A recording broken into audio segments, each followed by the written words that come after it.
இஸ்லாமியர் சொத்தை எல்லாத்தையும் புடுங்கியிருக்காங்க, அதுல பங்கு போட்டிருக்காங்க.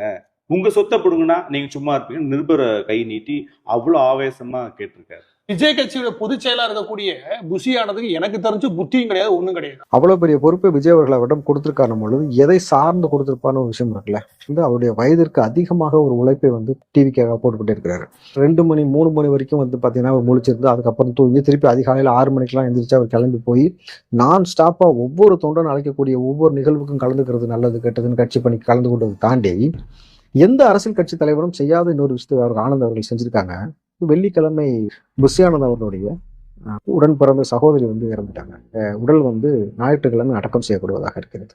உங்களுக்கு தெரியும் 2 நாளைக்கு முன்னாடி என்ன ஒரு சம்பவம் நடந்துச்சுன்னு சொல்லிட்டு அவங்க கட்சி சார்பாக ஐடி லிங்க் சோசியல் மீடியா லிங்காக ஒரு விஷயத்தை ஆர்கனைஸ் பண்ணுவதற்காக முன்னாடி ஏற்பாடு பண்ணி எல்லா விஷயத்தையும் சொல்லிட்டாங்க.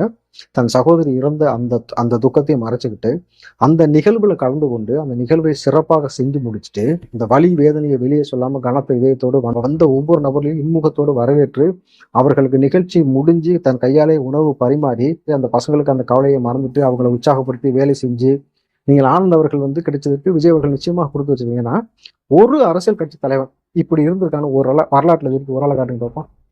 அரசியல் கட்சி நிகழ்வுக்காக தன் தலைவன் சொல்லிட்டானதுக்காக எல்லாத்தையும் மறந்துட்டு தன் சோகத்தையும் தன் அழுகையும் மக்கள் மத்தியில காட்டாம அதுல ஒரு சிம்பத்தி கிரியேட் பண்ணாம வந்தவங்களை இன்முகத்தோட வரவேற்று அவங்க எல்லாத்துக்கும் பாத்தீங்கன்னாக்கா ஷால்வே போட்டு அவங்களை பத்தி மேடையில புகழ்ந்து தன் கொண்ட தலைவர் அந்த கட்சியின் மீது அவர் மீது கொண்ட பேரன்பு அதை நேசிக்கக்கூடிய தன்மை தனக்கு கொடுத்திருக்கக்கூடிய பொறுப்பை உணர்ந்து அவர் செய்யக்கூடிய இந்த விஷயம் இருக்கு இல்லையா.